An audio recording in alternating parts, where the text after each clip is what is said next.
saya juga mengatakan kami selalu dituduh akan menyingkirkan presiden, mata-mata Amerika dan sebagainya. Tapi ada 2 paragraf tentang TNI yang saya bangga sekali punya ayah seorang prajurit. Dalam menjalankan tugas tidak pernah kami bimbang karena kami mengerti untuk apa kami berkorban. Mulai DITII, PRRI semua kan selesai dengan baik, terhormat. Nah makanya Bung Karno sayang kan. Nah karena sayangnya Bung Karno dibuatlah seolah-olah Yani mau kudeta. Dan percaya apa warisan Pak Yani untuk putra putrinya.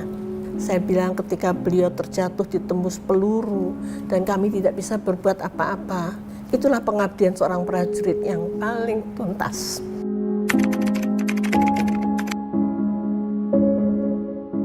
Ya, sahabat Kompas.com, bertemu bersama saya Tatang Guritno di acara Kelas White Kompas.com. Gaspol ngobrol ngegas pasti nampol ya. Jadi hari ini kita agak santai, slow, karena kita mau membahas soal salah satu peristiwa sejarah yang memang selalu diperingati di bulan September, di akhir September ya, peristiwa G30S. Dan hari ini kita sudah bertemu dengan anak ketiga dari Jenderal Ahmad Yani ya. Bu Amelia Ahmad Yani, Bu Amel aku manggilnya ya. Monggo. Bu Amel, sehat Bu? Alhamdulillah. Masih seger ini. Iya, tapi usia sudah 75 mau 76. Oh iya toh. Cucunya udah berapa, Bu? Belum punya. Oh, belum ada. Anak satu belum nikah soalnya. Oh iya toh, Bu. Tapi umur meski 75 nulis buku udah berapa, Bu? Ibu banyak. 6 ya nulis buku.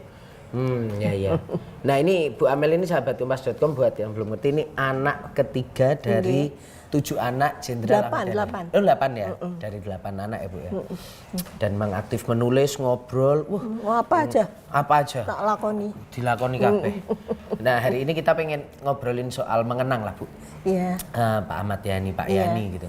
Bu, bisa diceritain nggak sih Bu, Pak Yani itu kan kalau mungkin anak-anak muda sekarang Gen Z atau mungkin yang zamanku milenial itu kan selalu lihat nama Ahmad Yani itu ada di semua daerah, jenderal besar kita.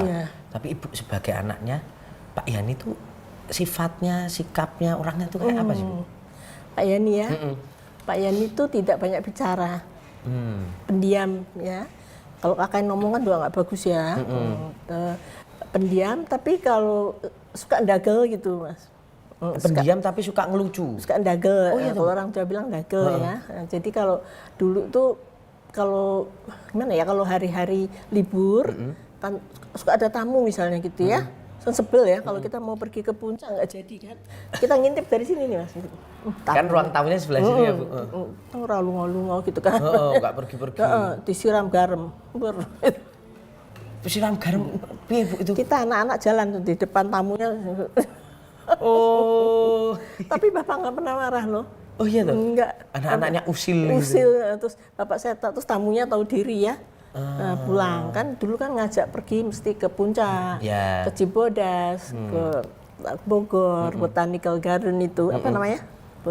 Botanical Garden itu apa namanya? Apa namanya itu? Kebun Raya Bogor. Iya. Kebun so Inggris lali ya Mas. Magelang ya Bu. Iya. Ya Bu, terus. Ya, atau ke laut sama Bapak, kita berenang, kita. Tapi artinya Bapak itu memang sering mengagendakan liburan di weekend gitu sama anak-anak. Hari Minggu.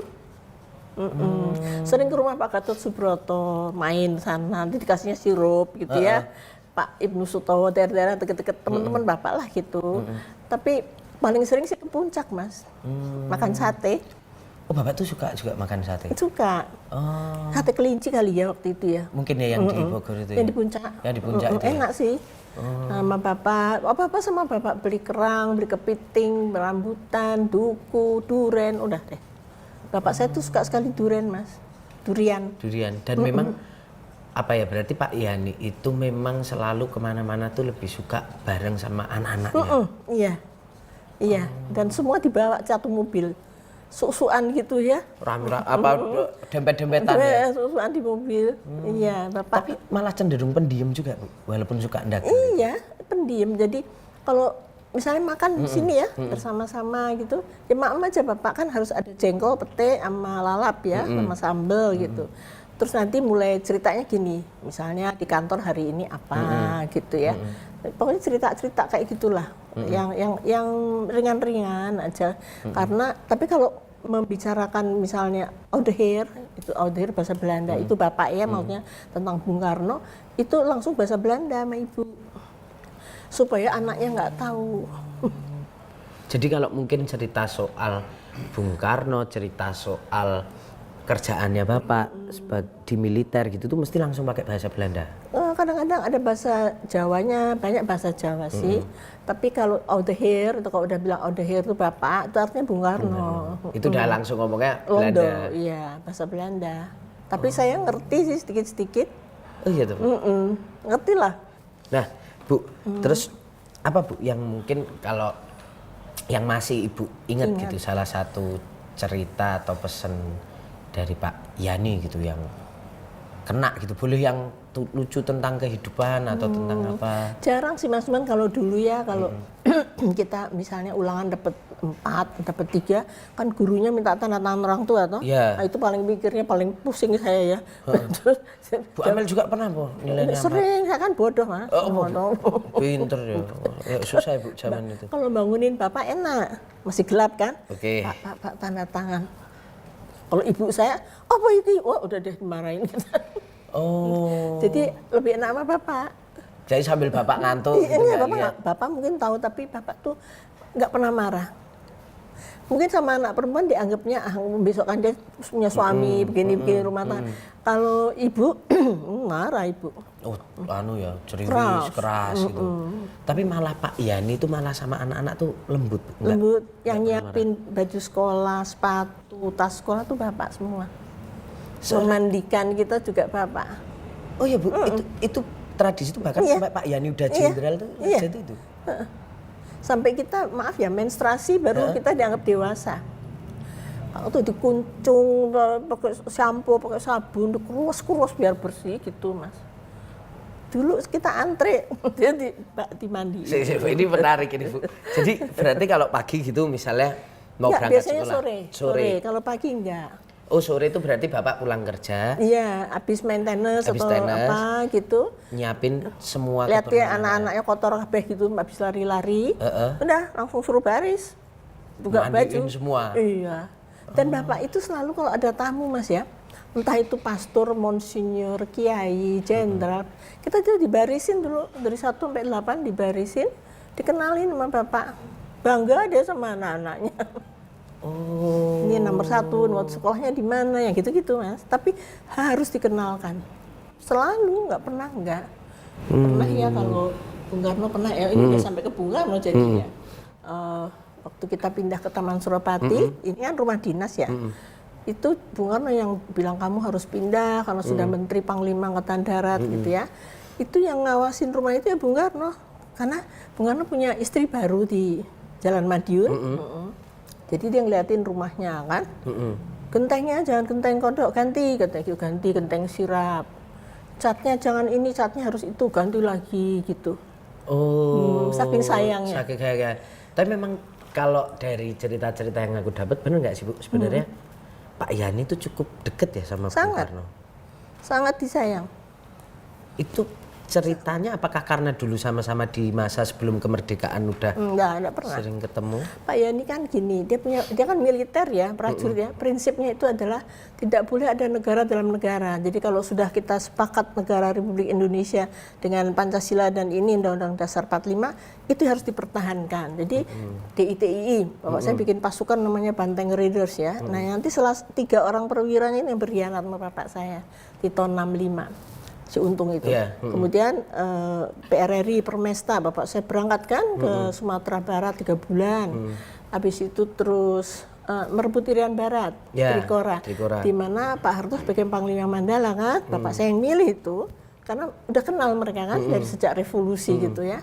Jadi bapak saya itu militer sejati dan Bung Karno suka karena wah ada perwira Angkatan Darat yang seperti beliau gitu.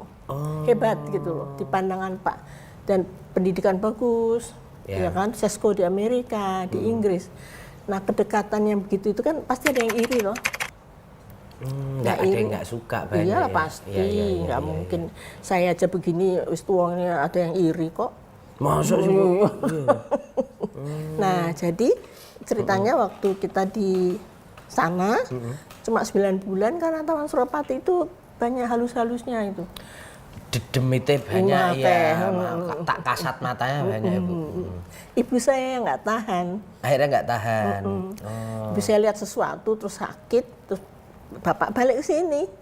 Nah, tapi waktu itu memang Bung Karno pernah ke rumah itu. Waktu itu dengan istri yang baru, dengan pakaian kebesarannya itu, kayak tongkat komando, pakai pici kalau nggak salah ya. Terus kita dibarisin di situ, dikenalkan. Mungkin, tapi Bung Karno nggak ada impresi lah terhadap kita ya.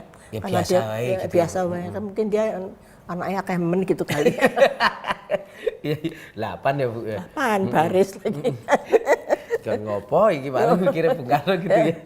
Padha karo aku gitu kali. Iya, banyak juga kan Bung Karno Nah, itu ya. iya, banyak. Oh, jadi bener malah di sana itu malah sampai Bung Karno tuh pernah main ke rumah. Main terus malah bawa istri yang baru, terus pakai bandnya itu ABS, asal bapak senang. Yang main tuh Cakrabirawa.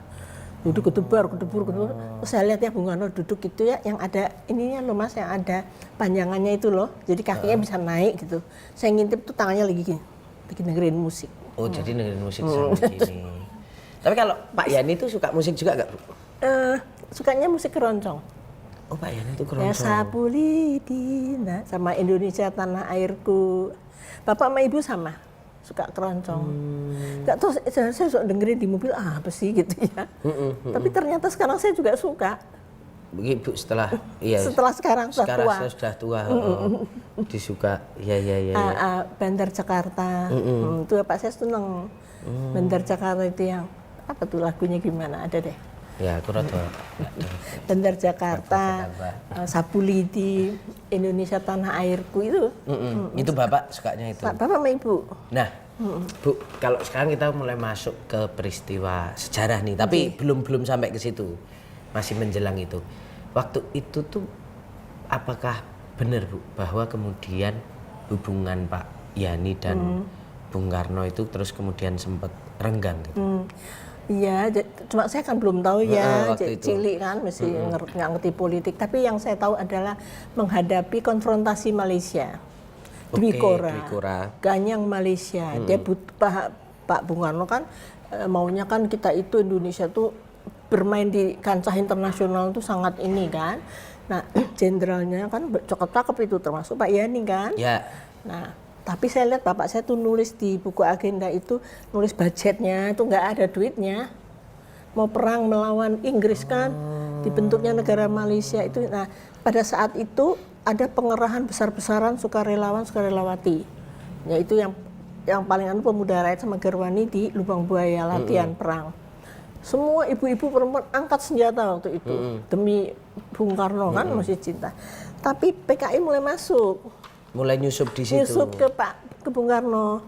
Jadi yang saya baca yang tadinya bikin pidato Bung Karno itu kalau enggak Subandrio Waperdam 1 atau Pak Ruslan Abdul Ghani diganti Nyoto dari PKI. Oh, mulai gitu ya, mulai pergantian Mulai gitu masuk ya. dia. Terus kan Aidit juga sebagai Menko kan waktu itu Menteri Koordinator dan juga Wakil Ketua MPRS waktu itu. Jadi dia tahu nih apa yang terjadi di kancah politik di Bapak saya kan prajurit bukan politisi ya.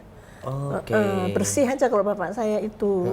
Nah, mulailah isu Dewan Jenderal masuk. Nah, Dewan Jenderal sendiri itu tuh sebenarnya memang dibentuk atau gimana sih, Bu? Bapak saya kan tadi saya bilang suka guyon ya, suka dagel gitu ya. Jadi ada rapat yang dikepalai oleh Pak Gatot Subroto sama Pak Jatikusumo. Bapak saya itu masih Brigjen, masih bintang 1. Yang ini bintang 2, bintang 3. Rapat mengenai kenaikan pangkat. Oke. Dari kolonel ke Brigjen. Ditulisnya oleh Bapak saya itu rapat Dewan General gitu.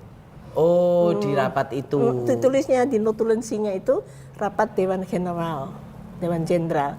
Nah, di situ jelas ini yang mau naik pangkat tuh Kertarto, Ibnu Sutowo, banyak ya, Jamin Ginting. Terakhir itu nama Latif. kolonel. Tapi di situ Latif itu tidak diterima oleh Pak Gatot, belum saatnya. Latif Latif naik. yang itu tuh, Latif yang di Mahmilub nanti, yang berkhianat. Nah, mungkin dialah yang membawa isu Dewan Jenderal itu kepada Politbiro.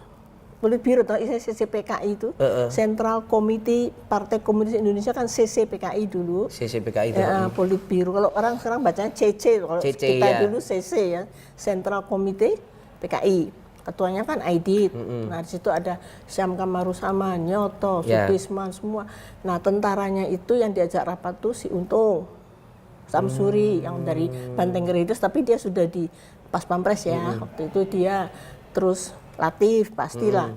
Kemudian ada beberapa kapten dari udara, laut dan banyak Mas. Terus yang ada juga dari darat tuh banyak, termasuk Suparjo yang Panglima Tempur di Kalimantan Barat.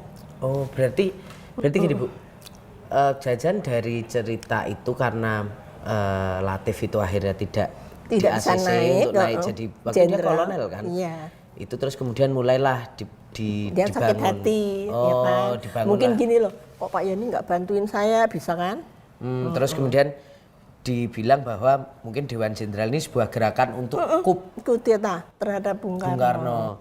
Oh. Dan isu itu sangat matang Mas. Yang saya baca, saya teliti tulisan bapak saya, dan bapak saya juga mengatakan kami selalu dituduh akan menyingkirkan presiden, mata-mata Amerika dan sebagainya. Tapi ada 2 paragraf tentang TNI yang saya bangga sekali punya ayah seorang prajurit. Apa itu Bu? Ada di bukunya, mesti saya baca. Boleh? Yang ini ya? Yang ini. Oke. Yang ini nih Mas. Ini Dewan Jenderal nih. Dewan Jenderal. Ya kan? Notulensi Dewan Jenderal. Itu bapak saya yang nulis. Ini semua nih yang naik kan Kolonel Azhari, Ibnu Sutowo, Kartakusuma, Sutarto, Jamin Ginting, Latif. Nah, Latifnya enggak, marah dia Mas. Kan katanya bapak saya, kami selalu di isunya diputarbalikkan. Seakan-akan kami pro Amerika, mata-mata Amerika, dan akan menyingkirkan presiden.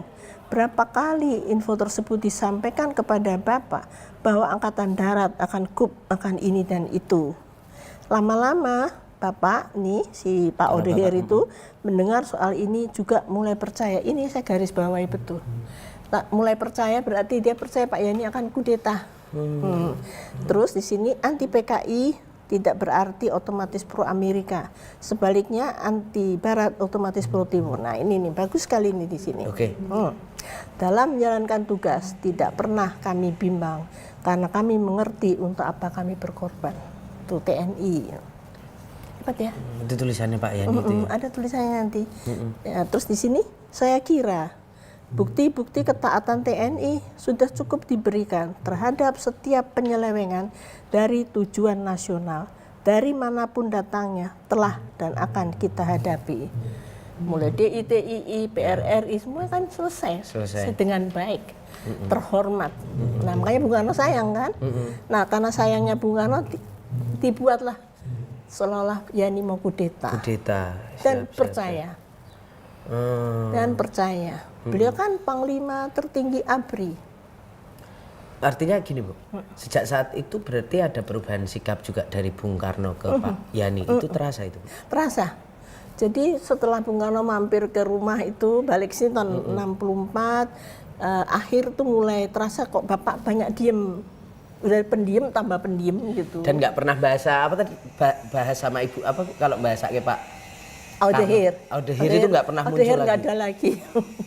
Padahal Jarang. sebelumnya kalau bahas Odeher itu ya happy ya apa cerita sering. Nah Bu, berarti setelah adanya apa ya tadi yang dituliskan oleh Pak Yani soal tudingan. Dwi Kora itu loh Mas yang Dwi Kora itu ya. apa namanya Ganyang Malaysia itu. Ya, itulah awal dari sebuah perpecahan nantinya. Oke. Nah tadi kan kalau tadi nyambung dari cerita Ibu kan mulai dari rapat Dewan Jenderal tadi itu yang Pak Latif nggak masuk untuk dinaikkan jadi Brigjen itu. Mulai dari situ sering ada adu domba. Artinya disampaikan ke Bung Karno bahwa seolah-olah Dewan Jenderal ini mau melakukan coup. Iya, tapi mungkin waktu itu belum sampai ke presiden ya, masih di lingkup bawah saja mungkin waktu itu. Tapi itu menjadi senjata paling ampuh nantinya. Jadi dia mungkin ketemu orang-orang Cakrabirawa, ketemu orang-orang PKI gitu loh. Dibisikin terus. Terus. Oke. Nah, waktu saya tadi bilang kantor kedutaan besar Inggris dibakar oleh pemuda rakyat dan Gerwani, itu kan habis mobilnya dulu sudah dibakar. Nah, bapak saya sebagai Menteri Panglima Angkatan Darat melindungi kan, itu wajib. Ya. Ini duta besar dan seluruh stafnya gitu. Nah besoknya waktu kita duduk maem di sini sama bapak, ada ibu, bapak tuh cerita gitu. Tadi dikirimin karangan bunga sama Gilchrist. Nah karangan bunga itu ada tulisan gini, terima kasih for your help mungkin ya dari saya seorang nekolim, neokolonialisme, imperialisme. Gilchrist, bapak saya tuh cerita itu sambil senyum kok, no way gitu ya. Nah ibu saya dengarnya juga ketawa. Tapi hal yang kecil itu pun dijadikan propaganda oleh PKI kan, bahwa Politbiro. Iya. Our local army friends itu. Kan saya cari terus di mana ini local army friends ini artinya apa gitu ya? Nggak ada, cuma itu aja. Jadi cuma itu yang saya dengar. Kemudian Bandrio juga terima surat kaleng itu juga dalam bahasa Indonesia bahwa Amerika dan Inggris akan menyerang Indonesia with our local army friends. Nah itu apa ya, surat kaleng ya, surat itu yang kemudian dianggap diasosiasikan dengan Pak Yani. Iya, Badan Pusat Intelijen di sini, hanya berapa rumah dari sini kan. Dulu itu yang PKI punya. Nah ketuanya tuh Subandrio. Cuma deket sini. Iya di situ di Jalan Madiun ujung. Nah setelah itu ada perubahan sikap nggak Bu antara Pak Karno dan ke Pak Yani gitu? Karena Bung Karno maaf ya, sebagai Panglima tertinggi ABRI mulai curiga. Kan terlalu banyak pembisik ya yang masuk ke istana itu, saya rasa dari pihak CCPKI ya. Ada Aidit di situ, Nyoto yang bikin pidato, udah semua orang-orang itu kan. Nah terus apa ini Dewan Jenderal. Jadi kelemahan Bung Karno apa sih? Dari kelemahan itulah mereka masuk terus sampai bapak saya bisa tersingkir gitu loh. Nah bapak saya juga mulai marah karena tugasnya itu ganyang Malaysia, kekuatan Inggris seperti ini, nggak ada duit juga. Kan kita miskin sekali. Iya, waktu itu kita kan terpuruk mas, secara ekonomi, politik. Kita hanya punya poros Jakarta, Pyongyang, Beijing dulu kalau nggak salah ya. Terus benci Amerika kita setrika, Inggris kita linggis, pidatonya kan gitu. Rakyat Indonesia belum makan batu, gitu kan? Yang dimakan bulgur, dulu itu pakan ternak itu kan. Jadi rakyat sih seneng mas, padahal miskinnya mas. Saya kalau pulang sekolah lihat di Gambir tuh, gambaran saya persis kayak filmnya Pengkhianatan G30S. Korengannya, ininya itu gitu ya. Nah setelah itu ini Bu, ketika kemudian ada sikap-sikap curiga dari Pak Karno itu, apa yang dilakukan sama Pak Yani? Beliau saya tidak tahu, tapi beliau lebih banyak diem. Mungkin juga ada unsur-unsur di dalam Angkatan Darat yang mungkin di level jenderal yang mengawasi beliau gitu, kayak seperti apa mas, mata-mata gitu loh. Oh, situasinya jadi gak enak ya Bu? Iyalah, itu yang saya pikir nih, kalau menurut pendapat saya, itulah yang dibilang internal Angkatan Darat, masalah internal, padahal nggak ada. Dewan Jenderal itu nggak ada, internal Angkatan Darat juga nggak ada, tapi diciptakan seolah-olah Pak Yani itu dimata-matai oleh mereka. Ya memang benar, mata-matanya banyak, dan itu teman-teman bapak saya juga.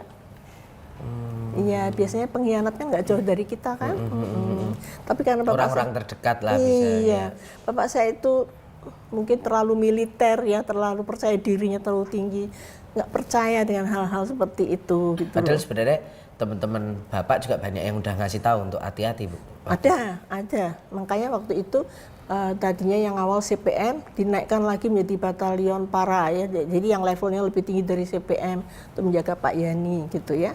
Tapi ya kalau nasibnya Pak saya memang harus nggak ada, mungkin malam itu nggak ada siapa-siapa gitu. Nah terus kemudian apa Bu yang terjadi, mungkin kalau Bu Amel bisa ceritakan di tanggal 30 September itu. Jadi maksudnya sebelum malam hari itu Bu, itu siangnya Pak Yani itu apa Iya. itu hari apa sih Bu waktu kejadian Hari itu? Kamis. Itu Jumat Legi kejadiannya. Orang Jawa kan Jumat Legi itu Jumat sakral ya. Sakral, Nah ini hari Kamis siang itu kan saya sama adik-adik saya berempat nih. Saya, adik saya Mbak Jui, Mbak Nani, Mbak Yuni nih berempat nih selalu nunggu bapak pulang dari Itu berarti kantor. hari Kamis siang, Kamis Kamis siang. siang, Kejadiannya tuh Besok pagi tanggal Jumat 1. dini hari ya Bu berarti Iya, ya? Jumat. Oke. Udah Jumat. Nah, Jadi Kamis itu nunggu Bapak. Kan kalau Bapak ada di Jakarta kan ngantor biasa ya. Ya. Kita jemput di depan situ. Biasa ada kawal yang jaga itu lapor. Kan seneng lihat kayak gitu-gitu saya kan. Nanti pertanyaannya sama. Ibu Nandi gitu, Ibu di mana? Oke. Jawabannya sama, di dapur lagi masak. Jadi itu kayak sudah semacam apa Iya. ya. Nah, terus kita ngintil nih ngikutin Bapak ke sini, Bapak ganti baju kan, kita nunggu di sini. Terus Bapak join kita di sini di tempat yang kayak bar ini. Iya. Bapak berdiri madep ke sana, kita berempat madep Bapak gitu. Oke. Nah, Bapak Itu berdiri sambil nyantai ngomong. Bapak berdiri, kita duduk di kursinya Oh, itu. yang kursi-kursi itu ya Bu. Bapak bilang gini, itu sangat menyenangkan. Bapak bilang nanti tanggal 5 Oktober hari ABRI, kabeh itu semua ya, semua ikut Bapak ke istana. Ada arah-arahan, ada pokoknya suruh ikut Bapak, nggak usah sekolah, bolos katanya. Wah, Oke. itu paling enak itu kan, nggak usah belajar. Ditunggu-tunggu, nggak usah belajar itu. Wah, senang sekali rasanya kok Bapak baik banget Oke. gitu ya. Dan siang itu makan bareng. Enggak, Ding. Waktu di situ tuh ada botol minyak wangi, saya nggak tahu dari mana. Tumpah oleh tangan Bapak kesenggol gitu. Saya nggak tahu dari mana. Terus terang saya nggak tahu. Pecah Bu berarti Enggak, dia jatuh. jatuh di meja. Oh, jatuh di meja. Airnya keluar kan. Terus diambil sama Bapak saya gini ya. Diusapin ke saya, Bang, karena saya yang tertua ya. Saya, adik-adik saya. Sambil bilang begini, kalau ada yang nanya dari mana wanginya, bilang dari Bapak gitu. Kalau Jadi, ada yang nanya dari mana Mana wanginya. wanginya, bilang dari Bapak. Itulah pesan terakhir. Setelah itu kita nggak bicara lagi karena Bapak terus sibuk, terus Bapak banyak tamu gitu kan. Jadi itu wanginya dari mana? Kalau ada orang nanya, bilang ya dari Bapak. Sangat indah sekali itu. Kenangan siang itu ya Bu. Ya? Itu terakhir itu. Terus Bapak pergi, terus teman-teman Akademi Militer datang, awal mau defile mereka kan. Terus Bapak ketemu mereka sebentar, Bapak bilang, adik-adik ini senang sekali kalau sama Taruna. Bapak saya bilang gitu. Dan main, mama adik-adik aja. Bapak saya masuk. Biasanya duduk di sini nih, di kursi biru. Kursi biru. Ada satu piring nasi pisang goreng sama teh. Itu selalu itu setiap sore. Biasanya kita juga ikut makan pisang goreng di Iya, sini. bareng Tapi sama Pak kita Edi. duduknya di bawah, di lantai. Bapak di kursi biru. Oke.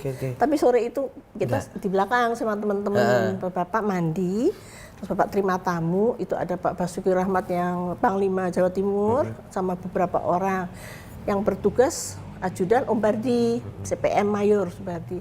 Nah waktu itu ada lapor, kita duduk di sini kok dengerin Bapak gitu. Katanya kantor gubernur dirusak Gerwani. Yang Jatim ya Bu ya. Ya, terus Bapak ngirim telex, waktu itu kan masih telex ya, bahwa sudah bisa diatasi lah gitu, telexnya oleh Angkatan Darat pasti kan. Terus ada Pak Gandhi, Sugandi itu ajudan Bung Karno, pernah ajudan kan dia habis ngadep Bung Karno lagi ngamuk-ngamuk gitulah. Terus dia ke sini, terus dia bilang, Om Bardi, ana siapa di nang jero, ada siapa? Ya. Om Bardi bilang, ada Pak Basuki, aku mau lapor, udah masuk aja katanya. Om Bardi, ya nggak apa-apa. Nggak enak katanya, kamu aja nanti yang lapor itu. Apa sih? Bung Karno marah-marah tadi katanya. Apa itu Dewan Jenderal? Masih ribut soal Dewan Jenderal gitu. Nah, Bapak saya nggak tahu ya, karena ini terus pergi kan, Pak Gandinya pergi. Jadi Pak Gandhi itu nggak jadi Nggak jadi laporan lapor, ya? nggak jadi karena dia lihat banyak tamu kan, terus dia pulang, terus kamu aja yang lapor gitu. Nah itu adalah malam terakhir. Nah terus bapak saya tuh, ibu saya pamitan sama bapak saya ke Taman Suropati dengan ajudan, dengan sahabatnya, dengan siapalah beberapa orang mau nyepi. Kalau dia kan orang Bali ya, Bali setengah Jawa ya. Jadi besok tuh ulang tahunnya ibu saya tanggal 1.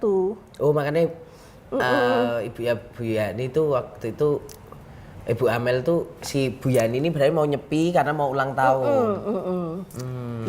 Biar lebih afdol kali. Terus ibu saya pergi, terus bapak saya masih ada tamu sampai jam 10 kalau nggak salah. Sampai 10 malam, Bu? Iya, masih sampai jam. Terus bapak bilang, pengawal, ajut, semua suruh pulang. Besok pagi-pagi jam 7 udah harus di sini karena mau ketemu Bung Karno lah gitu katanya ya. Saya nggak ngerti jadwal bapak saya nggak tahu. Jadi malam hari itu setelah menerima tamu jam 10, Pak Yani memerintahkan semua untuk pulang. Ajudan-ajudannya semua pulang. Itu nggak pernah, Bu, padahal paling nggak kan biasanya ada yang jagain kan? Ada yang jaga, ada 12 orang garnison itu ada, yang jaga di rumah jaga itu ada. Malam itu ada juga? Ada, atau tiap hari ada. Tiap hari ada kan sebenarnya? 24 jam, tapi maksud saya yang melekat. Yang melekat suruh pulang Suruh semua? pulang, ajudan, pengawal semua suruh pulang. Terus bapak terus tidur, mungkin capek kan, besok pagi bangun. Terus kami masih di belakang, masih nunggu kakak saya nomor 1 kan di Batu Jajar ya. Kan dia Mahajaya, dia udah mahasiswa. Terus kakak saya datang hampir jam 11 kali ya.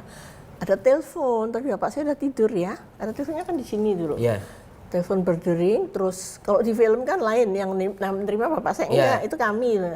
Jadi tanya gini, bapak ada, tapi udah tidur, gitu. Ditutup teleponnya. Siapa sih? Tahu siapa gitu. Pokoknya kita nih anak-anak masih ngerumun. 5-10 menit ya, telepon lagi. Tanya lagi, bapak ada, tapi udah tidur. Marah kakak saya itu. Jangan main-main ya gitu, kakak saya masih marah yang terima. Tapi kita sendiri juga, kok ada telepon jam segini, udah setengah 12 malam itu. Nah terus tidurlah kita. Habis itu nggak ada telepon lagi berarti? Nggak ada, berarti udah diputus. Ya. Tapi kita kan nggak tahu kalau telekomunikasi diputus, kita nggak tahu. Jadi dia melakukan cek-cek terakhir gitu loh. Sebelum kejadian. Nah tidurlah kakak saya, dari saya di sini, bapak sendirian karena ibu belum pulang. Jadi nggak ada yang dikunci, pintu belakang tuh nggak ada yang terkunci, tinggal buka gini aja. Bapak aja kamarnya nggak terkunci. Nah saya di belakang tidur, karena sempit di dalam, saya di belakang. Jadi mereka datang itu nggak bersuara lah mas, ya karena semuanya bisa masuk dengan tenang. Tapi kan bis-bis sama truk-truk parkir di situ, di pinggir situ. Lah 12 orang yang jadi itu mungkin wis takut ya, Bu? Takut ya, lihat Cakrabirawa yang masuk duluan di depan kan, Cakra pas pampres itu. Dia bilang gini, wah Cakrabirawa. Mereka disita senjatanya. Masuklah si orang-orang gila ini, lihat belakang, pintunya kan cuma segini tuh yang mas tadi masuk ya. Dia masuk, ketemu adik saya yang paling kecil, Edi, umur 7 tahun, sama Mbok Milah di situ. Dia bilang, bapak ada, masih tidur. Bangunkan dek, gitulah kira-kira. Tapi Mas Edi itu memang waktu itu belum tidur atau kebangun gitu sama Mbak Mila itu ya? Kebangun, dia nyari ibu. Kan biasanya kan bapak, ibu, Mas Untung, Mas Edi tidur di satu kamar. Tapi malam itu enggak ada ibu. Jadi Mas Untung tidur sama adik-adik saya yang lain. Edi juga, tapi dia nggak bisa tidur. Dia bangun jam 4 itu. Terus dia ke belakang nyari ibu saya kan. Kan nggak ada yang dikunci, jadi ketemu mereka di situ. Bu, berarti penjaga yang di depannya ada 12 orang tuh, itu nggak berkutik juga ya waktu itu? Enggak, mereka katanya sedengar saya, mereka bilang, ah Cakrabirawa gitu loh. Terus langsung Cakra ngambil senjata mereka. Jadi kalau buat teman-teman Kompas.com yang nggak tahu, Cakrabirawa itu zaman Bung Karno tuh pas pampres kalau sekarang ya, pas Bu, pampres. Itu mereka masuk. Masuk tuh cuma 5 kali pas pampresnya itu, tapi yang lain itu mungkin pemuda rakyat sama katanya ada yang perempuan juga, tapi saya nggak lihat ya. Itu pakai baju hijau, pakai pitah-pitah sininya. Saya ingat kalau itu. Itu di antara kerumunan ratusan yang masuk mengepung semua. itu. Ya mungkin ada tentaranya juga. Baju hijau semua pakai senjata tapi. Tapi yang masuk terus masuk ketemu Mas Edi. Edi yang Cakra. Itu yang Cakra, 5 orang itu, Bu. Mas. Ya, jadi dia di gang sini. Yang lain tuh di belakang tuh Mas, banyak sekali. Nah, setelah dialog sama bapak saya tadi, dibangunin kan bapak saya. Terjadi dialog yang kasar gitu, nggak boleh ganti baju, nggak boleh mandi, nggak boleh apapun. Bapak saya marah kan, tahu apa kamu prajurit gitu, ditonjok lah sama bapak saya. Oh, Pak Yani itu sempat nonjok, ditonjok, dia jatuh tuh sampai kasa itu melengkung gini ya, dia nggak bisa bangun mas. Nah bapak saya marah kan, dia tutup pintunya, sebelahnya tuh teriak, tembak gitu. Tembak lah langsung lewat kaca nembaknya. Nah itulah kita bangun semua. Itu berarti tembakan itu kalau di film tuh kayaknya beberapa kali ya, Bu? Berondong ada, itu ya? Saya sih lihatnya 7 ya yang masuk ke tubuh bapak saya mungkin ya. Jadi Bapak saya jatuh langsung kan. Tadinya katanya tengkurap kan karena pas jalan.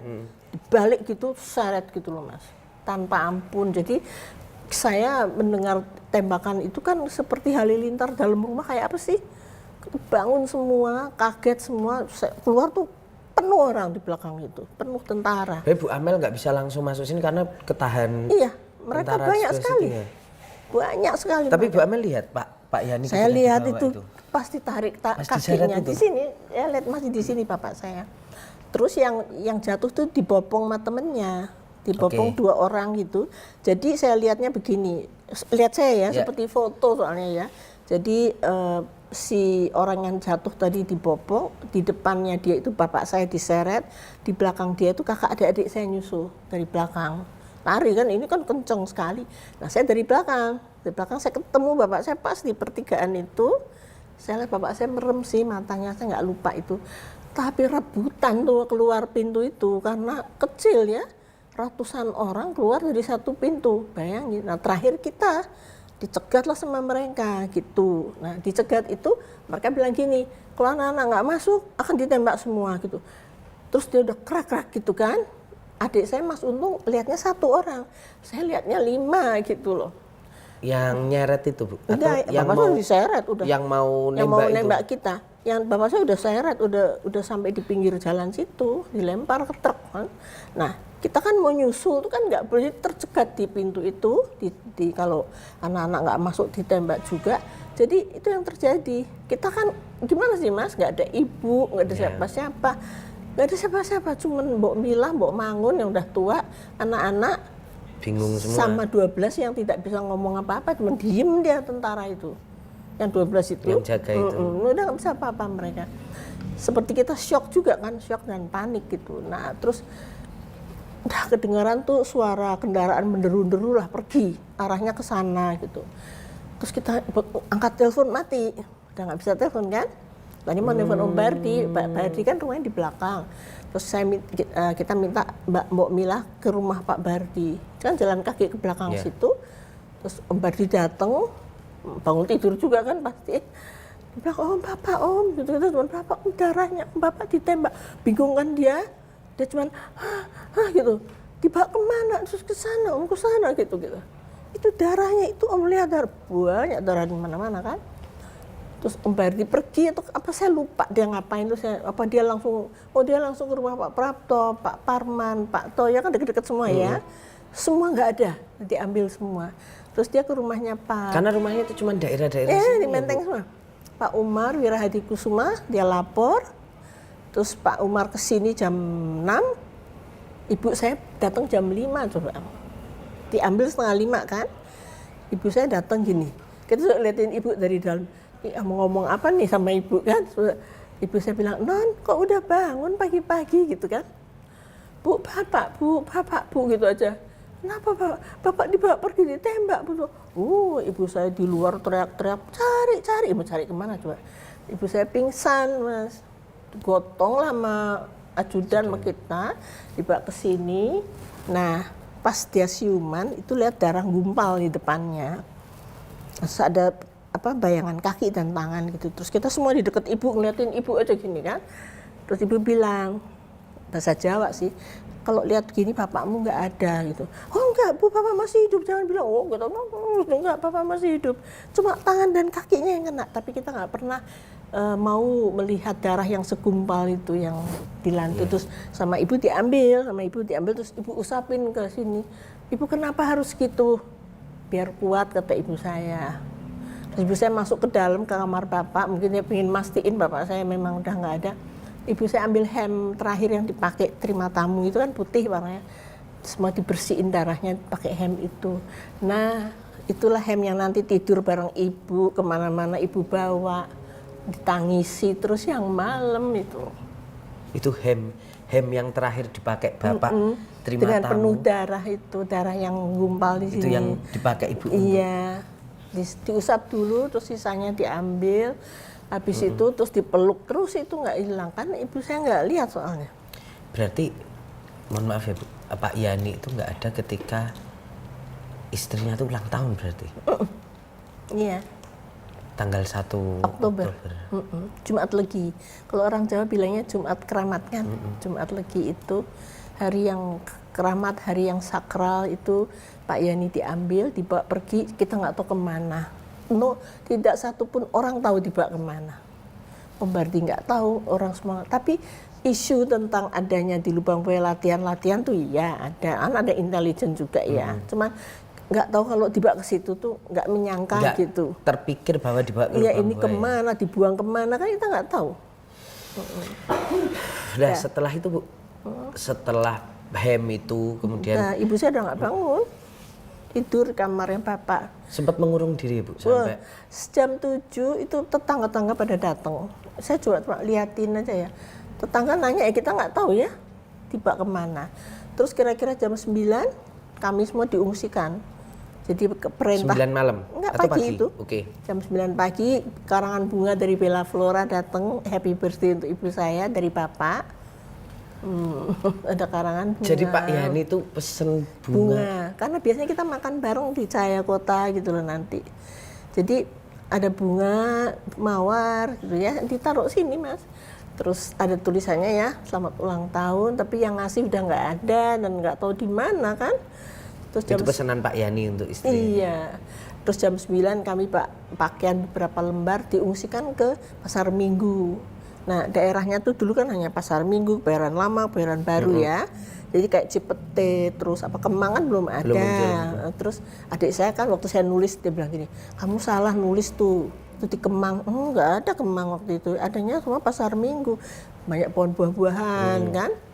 Nah, nggak ada listrik. Kita di situ aja bengong aja nggak ngerti ngapain. Mungkin rumah ini jadi posko mungkin waktu itu. Itu diungsikannya itu di rumah siapa nggak tahu? Di rumahnya Om Pak Mariadi, tetangga yang punya rumah tapi belum ada listrik. Oh. Jadi hanya pakai lilin aja sama beberapa pengawal. Terus saya bawa transistor kecil, saya hanya dengerin radio RRI sama Australia.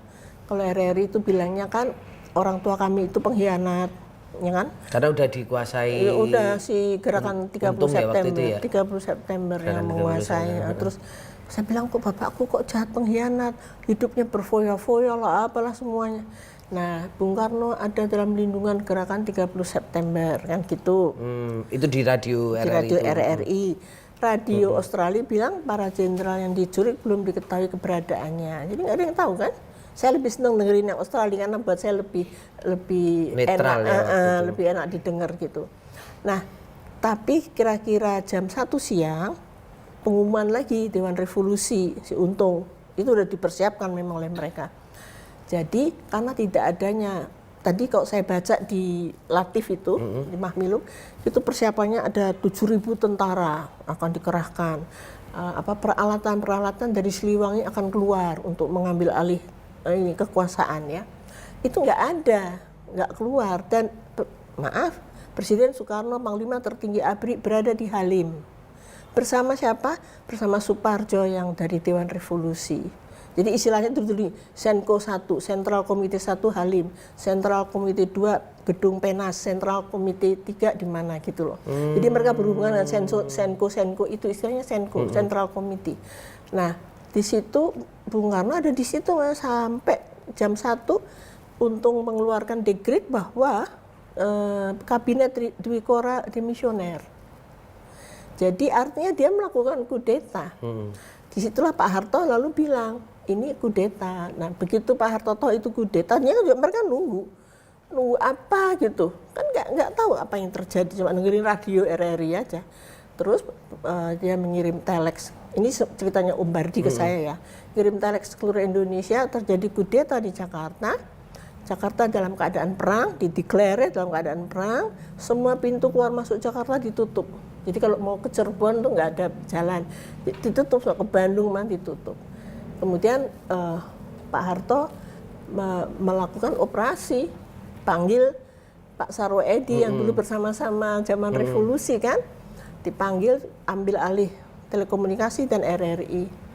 Direbut hanya dalam waktu singkat. Nah begitu itu direbut, terus Pak Harto bikin maklumat atau pernyataan bahwa Bung Karno harus meninggalkan Halim sebelum jam 24.00 karena Halim akan diserbu. Itu udah siap Mas, panser udah mau nyerbu Halim, udah di pinggir nunggu perintahnya aja.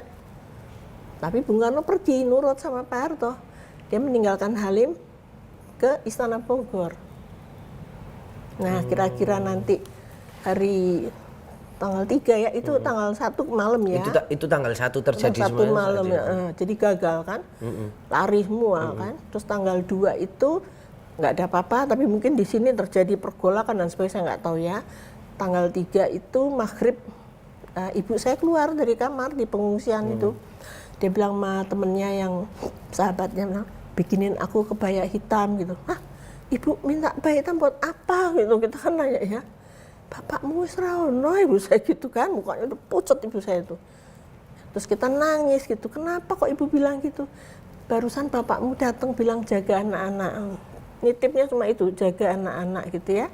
Ternyata kalau kita lihat gaibnya ya Mas, jadi sumur itu digali oleh Om Bardi yang nemuin sumur sama Pak Kitman ya, digali, jadi mungkin terbuka kan jadinya gaibnya itu. Terus bapak saya pamitan kan sama ibu, jaga anak-anak itu kan, kesian sekali. Oh, ketika sumurnya dibuka itu ya. Ditemukan, dibuka, digali sama orang-orang dari desa itu, gaibnya itu keluar kayaknya ya, saya nggak tahu lah ceritanya.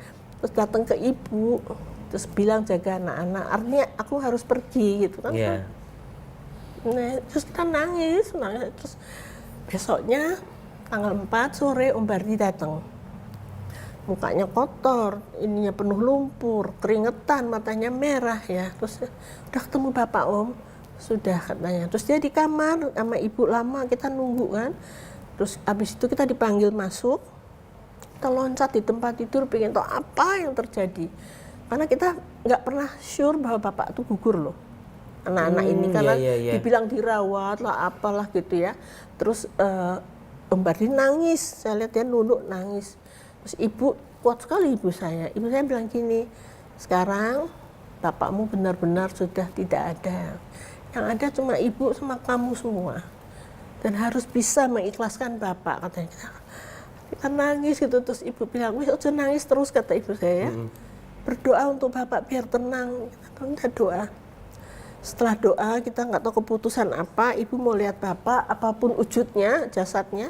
Tapi Om Bardi bilang, ibu akan bangga kalau lihat fotonya saja.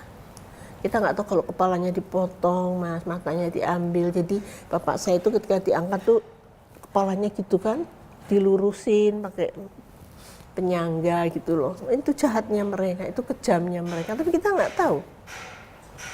Kita hanya taunya bahwa bapak gugur gitu, dan nggak boleh lihat Mas, hanya lihat foto saja, ibu akan bangga, katanya gitu. Nggak, berarti istrinya Pak Yani, ibunya Bu Amel itu berarti Bu Yayu itu nggak boleh lihat. Iya, Om Bardi bilang ibu akan bangga kalau lihat fotonya bapak saja. Nggak usah lihat jenazah. Nggak usah lihat jenazah, dan semua jenazah dibawa ke RSPAD sedang dibersihkan. Dan saya tahu ceritanya para pahlawan itu di bawah itu dikasih kasa gitu, karena udah pada rontok ya daging-dagingnya. Terus kalau nggak salah putranya Pak Prapto, karena Pak Prapto pakai sarung.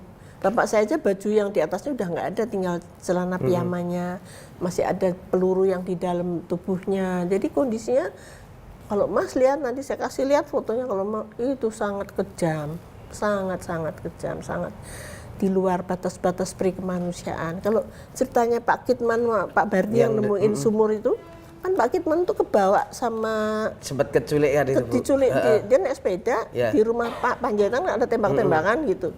Dia dibawa, dia diikat tangannya, terus dia kan nggak tahu sampai mana itu ya. Terus dia dengar gini, Yani wis dipateni gitu. Terus mereka teriak sukses gitu. Nah, terus dia lihat ada laki perempuan ngerumunin apa, dia nggak tahu kalau itu sumur.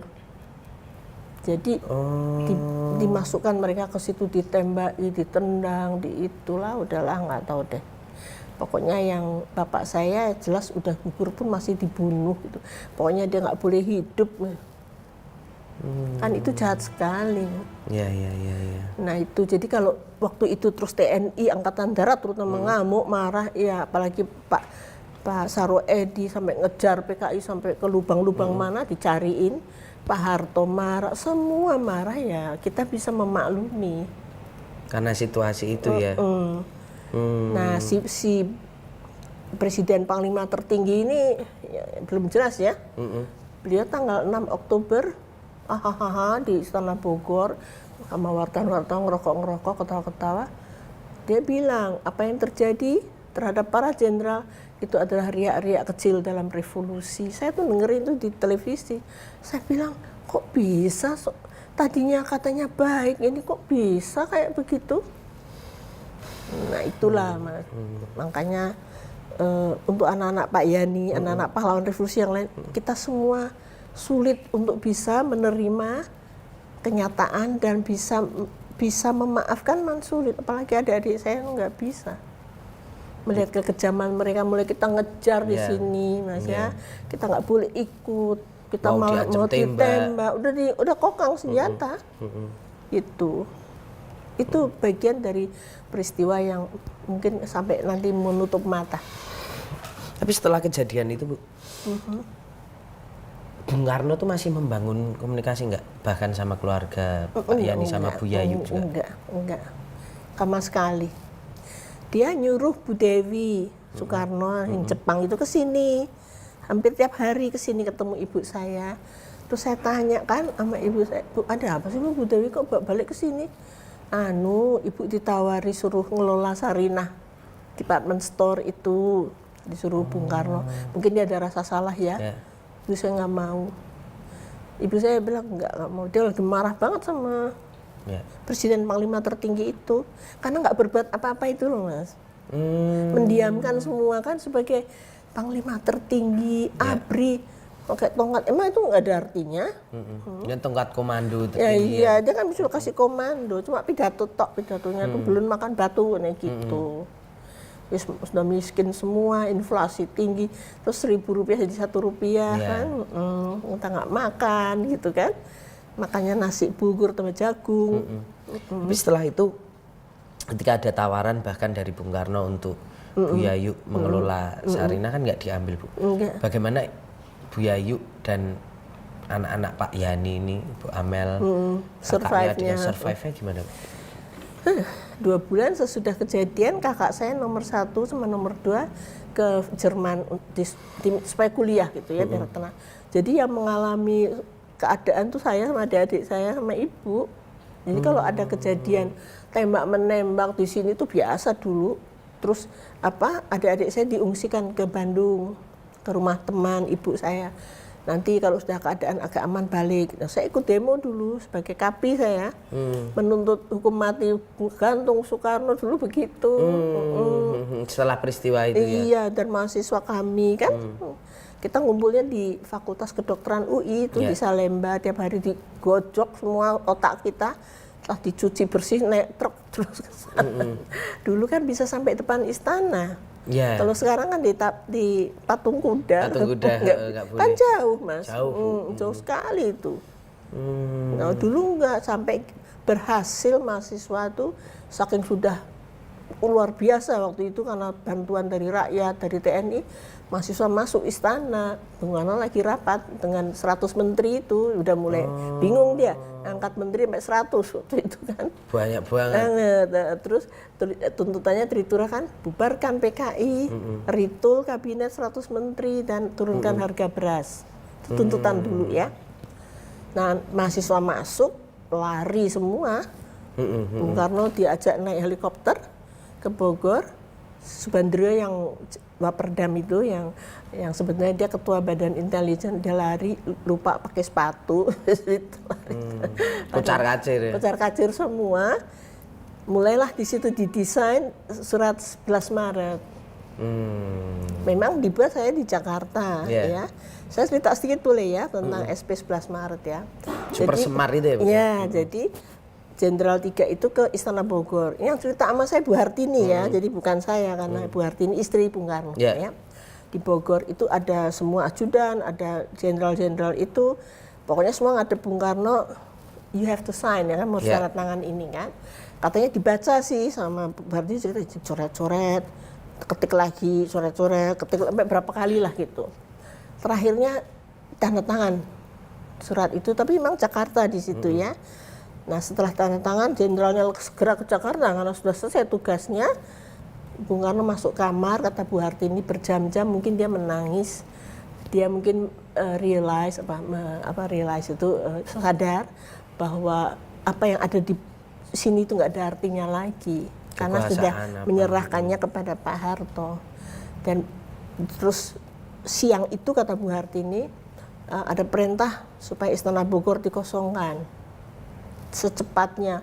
Kata Bu Hartini pakai spray, katanya spray tempat tidur, semua baju ditumpuk dibawa ke Batu Tulis, pindah ke Batu Tulis karena Istana Bogor mau untuk rapat katanya gitu. Udah galak banget tentara waktu itu. Nah Bung Karno pindah tanggal 12 bubarkan PKI. Itu Mas di depan HI itu penuh masyarakat bergembira. Saya ikut sama Ibu waktu itu ya, sama beberapa pengawal lihat keadaan dibubarkannya PKI, Partai Komunis Indonesia. Itu yang paling penting kan itu. Nah kalau kabinet 100 menteri ya udah bubar gitu. Nah cuman harga beras yang belum turun. Ya, menstabilkan harganya itu ya. Yang belum. Nah tapi itu tadi Bu, gimana terus bertahannya Bu Yayu dan Ibu apa setelah kehilangan Bapak? Susah ya waktu itu, saya bilang baju itu ikut terus, tamu banyak sekali yang datang ratusan. Berarti baju Pak Yani yang hem itu, yang terakhir itu dibawa terus sama Bu Yayu iya, kemana-mana? dikeloni. Dikeloni juga? Iya. Merasa ya mungkin Ibu bersalah ya kok saya nggak ada di sebelahmu gitu. Kok cuma anak-anak. Kadang-kadang Mas, itu kan jam malam diberlakukan ya. Kita naik mobil yang gede ya, sekeluarga, bawa air putih, bawa tikar, bawa apa tuh ke Taman Makam Pahlawan. Sampai jam 12 malam gitu. Kan di jalan pasti di stop ya. Ada sandi kan malam itu, misalnya pisang jawabnya rambutan. Kalau pisang jawabnya mangga, kita ya ditembak kan. Kan itu kan dalam keadaan perang. Iya. Jadi memang keadaannya memang sangat menyeramkan ya. Di mana-mana tuh tentara udah. Itu nanti di sana sampai jam 12 malam, ayo Bu pulang udah malam gitu kan. Ibu saya suka, "Tar toh, kosek toh." Gitu. Nggak mau pulang. Ziarah ke tempat Bapak itu. Jadi kita udah ngantuk gitu ya. Di tikar itu nungguin Ibu. Kita harus menunggu Ibu karena Ibu harus kuat. Iya. Kalau anak-anaknya menangis kabeh kan Ibu saya gimana? Nanti pulang tidur, besok banyak tamu lagi ratusan loh naik bus bela sungkawa. Nah di sini ada dokter 2 ya, terus kalau turun tuh ada yang nangis, meraung-raung nangisnya, ada yang pingsan, ada yang muntah-muntah. Saya sama adik-adik saya kerja bantuin Pak Dokter. Makanya saya jadi pinter, jadi perawat. Jadi perawat akhirnya. Perawat otodidak. Itu. Nah jadi malam maghrib tuh kalau udah jam malam ya itu yang paling serem. Iya. Karena tuh jam malam kan. Jam malam.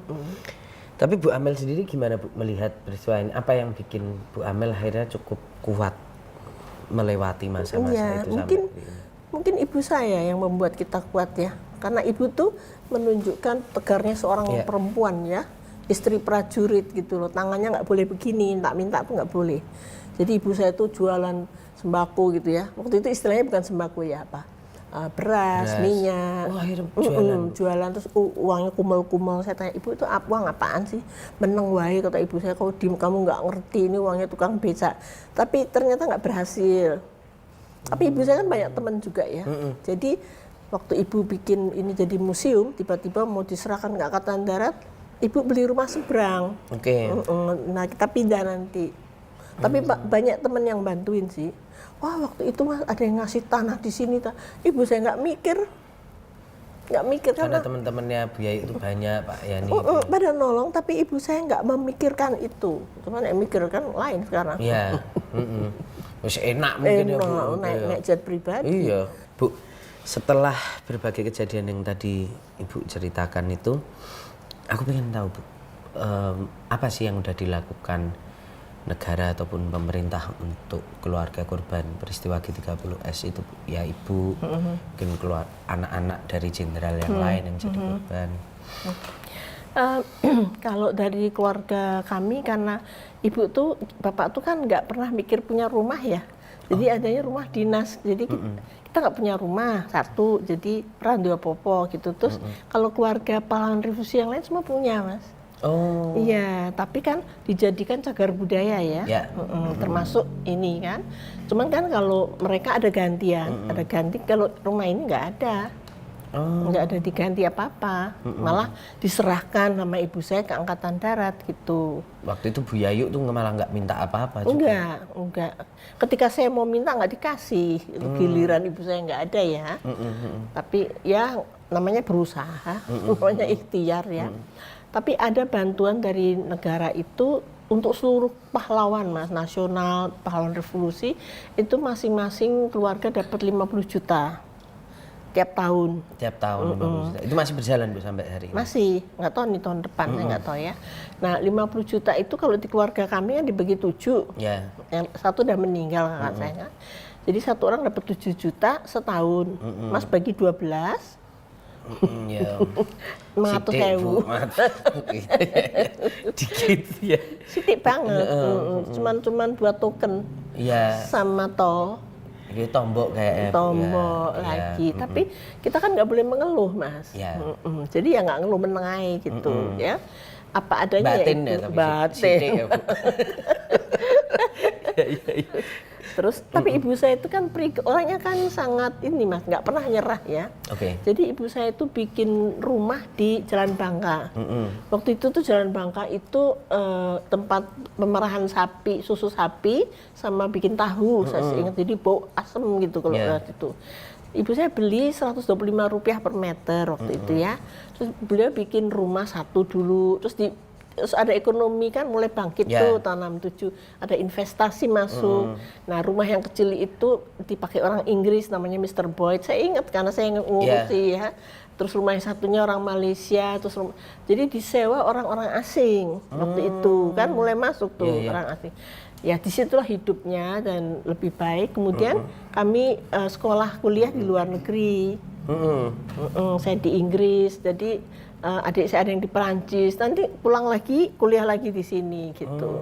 Mas untung adik saya ke Amerika gitu. Jadi Tapi memang ini ya Bu, apa ya, Bu Yayu itu juga ngomong nggak Bu ke anak-anaknya bahwa sekarang udah nggak ada bapak, kalian harus kamu bukan lagi anaknya Menteri Panglima Angkatan Darat, kamu sekarang anak rondo bakul beras gitu. Harus bisa menerima kenyataan itu. Jadi kita ya mak diem aja ngeliatin ibu kalau ibu ngomong begitu ya. Ya. Itu mungkin untuk apa ya, menyadarkan kita ya, dan membakar semangat ya Bu, bahwa mungkin ya. Ya realitanya kayak gini sekarang, harus berjuang. Enggak, kemarin gitu kan roti itu dari Hotel Indonesia gitu kan. Iya. Ada pokoknya karena sebagai Menteri Panglima kan pasti ada fasilitas ya. Itu ditarik semua. Jadi nggak ada lagi, makanya ibu saya bilangnya, kamu bukan lagi anak Menteri Panglima Angkatan Darat, kamu anaknya rondo bakul beras, kata ibu saya. Bakul beras, ya wes dah, nggak apa-apa lah. Oke. Nah terus setelah itu Bu, tapi kan kita nggak punya utang sama negara, Mas. nah jadi nggak beban ya Bu? Yang utang itu negara sama kita. Ya benar. Tas jasa Pak Yani itu. Iya, itu utang besar sekali, Mas, melebihi sama MUIS. Harvey Muiz yang 300 triliun. Nggak terbayar bapak saya itu. Asik ini. Selentingannya tuh ngerembet. Iya, kekinian. Memang begitu. Mengikuti kekinian. Ya. Tapi kan saya mempunyai kesempatan waktu itu saya bisa bekerja di United Nations di New York. Wah, Bu Amel ini juga nggak kaleng-kaleng ya karirnya ya. Bukan kaleng drum. Bisa sampai sana ya waktu itu. Iya, saya bangga saya bisa, dan itu bukan apa, tapi saya mendapat kesempatan itu, saya ke New York, ya, saya bekerja. Ketika saya pulang ke Indonesia, saya kerja lagi di United Nations Development Program, dan disitulah saya melihat Indonesia dari kacamata internasional gitu. Dan ibu saya ini suka jual beli itu loh, Mas, barang-barang antik gitu. Ya. Kalau ibu saya nggak punya uang lagi, beli ini ibu ada duit gitu, saya beli. Oh, jadi ibu punya biaya. Jual beli sama ibunya. Siap. Itu normal aja sih. Normal aja. Bu Amel tuh kayaknya sempat bikin partai juga nggak sih? bukan bikin, saya nggak pernah bikin, ditunjuk. Ditunjuk. Tapi nanti saya diseneni, ditendang, dibuang gitu, udah nggak mau lagi. Oh. Iya, tapi Capek ya, Bu? Wah, bukan Politik capek ya? lagi. Duitentek, udah itu dimarahin sana sini, udahlah. Aduh, serba nggak enak ya. Serba tidak enak. Nah, Tapi terakhir kan saya dicari Pak Wiranto, saya diajukan. Jadi gini, saya menjadi ini loh ceritanya. Saya menjadi apa namanya tuh tim suksesnya Jokowi tahun 2014 yang Oke. pertama. Kan Ditawari. saya pengagum dulu. Pak Wiranto yang nunjuk saya. Oh, malah ditunjuk. Terus saya bantu sampai selesai jadi presiden, dah kabinet dah terbentuk. Terus saya bilang gini sama Pak Wiranto, Pak, kan udah selesai semua, saya tak di luar aja, saya bilang biar sesuai dengan apa saya kepandaian saya gitu. Pak Wiranto bilang, oh enggak, ibu saya ajukan sebagai duta besar. Nah kalau militer mas, prajurit ngomong satu kata itu jadi mas. Itu harus dipegang teguh. Iya. Jadi saya nggak pernah ribut, Pak Wiranto ngomong sekali itu. Terus saya dipanggil Menlu, terus saya habis itu dilantik sebagai duta besar. Ibu tuh pernah duta besar Di Bosnia dan Herzegovina. Oh. Wilayah Yugoslavia Iya, dulu. Yugoslavia. Artinya saya nggak pernah minta kerjaan loh mas. Ditunjuk, ya emang jago, Bu Amel pinter. Bu, agak balik lagi lah soal peristiwa G30S. Ini kan banyak juga yang menganggap bahwa sebenarnya peristiwa itu tuh bagian dari apalah konspirasi ataupun apa yang intinya Pak Harto sebenarnya di situ juga terlibat gitu. Katanya. Banyak yang menganggap gitu kan. Dibuat. Itu kalau menurut Ibu gimana? Dibuat harus gitu karena dia ingin bicara soal masalah internal angkatan darat gitu. Padahal ya kalau saya baca di ya semua dokumen saya baca di Mahmilub itu punyanya Latif itu yang dimasukkan dalam list itu adalah pejabat teras angkatan darat yaitu ini semua. Kemudian ditambah ada satu lagi Pak Kendro. Sukendro. Saya sering dengar nama Sukendro dari bapak saya itu. Saya nggak tahu beliau ini siapa, kayaknya misteri gitu ya. Oke. Terus apa dia intelijen, apa dia ahli luar negeri, saya nggak ngerti. Tapi kenapa dia nggak diculik? Malah Pak Sukendro ini. Nggak diculik dan nggak ada ceritanya, saya nggak tahu ya. Nah, kenapa? Nah, kalau Pak Harto nggak ada. Di sini, di Mahmilub tuh nggak ada memang. Karena pejabat teras tuh di Mabes semua, Mabes Angkatan Darat ya. Jadi orang mau bilang Soeharto terlibat ya enggak, karena justru Pak Harto lah yang menyelesaikan kan. Dia minta Bung Karno meninggalkan Halim, Halim akan diserbu kan beliau. Dia perintahkan Saroedi ambil alih ini kan beliau semua, ahli strategi memang. Ahli perang gerilya ya kayak bapak saya kan. Gitu. Jadi stop lah bicara. Malah Pak Harto itu kalau menurut saya harusnya dia pahlawan nasional. Harusnya. Jangan didiamkan karena beliau itu memang untuk negara ya memang. Kalau saya pendapat saya karena saya cukup mengenal beliau dengan baik. Termasuk setelah kehilangan Pak Yan itu Pak Harto tuh juga perhatian nggak sama keluarga? Saya rasa waktu kakak saya nomor 1, nomor 2 ke Jerman, kayaknya Angkatan Darat yang ngurus waktu itu, dan itu Pak Harto sebagai Menpangap. Cuma itu sih, tapi bagaimana selanjutnya saya nggak pernah saya tanya biaya dari mana atau enggak. Tapi ibu saya bikin perumahan itu yang Jalan Bangka, saya tahu. Karena saya ikut ngurusi kalau ada yang memperpanjang atau ini, itu tugas saya karena iso omong Inggris itu loh. Gitu gimana Bu, impres itu kenapa? Nah Bu? tiba-tiba nih, Doro Kakung yang sekarang itu. Doro Kakung. Bu loh. Dia menunjuk tim Kepresnya yang terdiri dari beberapa orang, ada jenderal, ada semua untuk apa tuh namanya pelanggaran HAM berat. Penyelesaian pelanggaran HAM berat. Dan di situ ada Inpres nomor 2 tahun 2023, 12 pelanggaran HAM berat, nomor 1 6566. Tapi di situ kelihatan sekali Doro Kakungnya itu hanya mengurusi yang keturunan PKI. Rehabilitasi, sekolah, beasiswa, apa semua. 12 itu sama. Nah, terus saya marah dong, kok kita didiamkan? Nggak adil dong. Saya gugat sama adik saya ke Mahkamah Agung sama lawyer. Ditunggu 6 bulan nggak keluar-keluar ya. Toto bilangnya salah ke PT UN katanya gitu. Ya capek lah. Lah ngapa nggak ngomong langsung ya? Lah iya Mendadak saat itu kan. ngenteni 6 bulan. Nah, nanti bisa bilang, kenapa partai Gelora sama partai apa itu Cepet. gugat 3 hari disetujui. Ya kan, maksudnya kan mengenai batas itu usia. Lah kok kita 6 bulan? Artinya dalam impres itu Ibu melihat bahwa Ada ketidakadilan justru dari korban yang merupakan anak-anak pahlawan revolusi ini malah tidak maupun diperhatikan. anak kiai, anak NU Yang itu waktu itu juga terlibat konflik dengan PKI ya, itu malah nggak diperhatikan. nggak diperhatikan. Tapi ya terus saya udah males ya, adik saya juga udah males. Udahlah. Siap. Nah Bu, kalau Bu tadi menarik juga terakhir temenan sama saya Bu, Ilham Aidit. Oh Ilham, kenapa? Kalau Ibu sendiri tuh berarti hubungannya sama misalnya anaknya DNA Aidit itu gimana? Anaknya, nama Ilham saya nggak ada apa-apa, biasa aja. Sama anaknya Omar Dhani. Jadi waktu peristiwa itu Bung Karno ya, hanya menurut saya lagi ya, yang dia lindungi itu keluarganya Omar Dhani. Dikirim ke luar negeri mereka, dikasih tugas apa saya nggak tahu.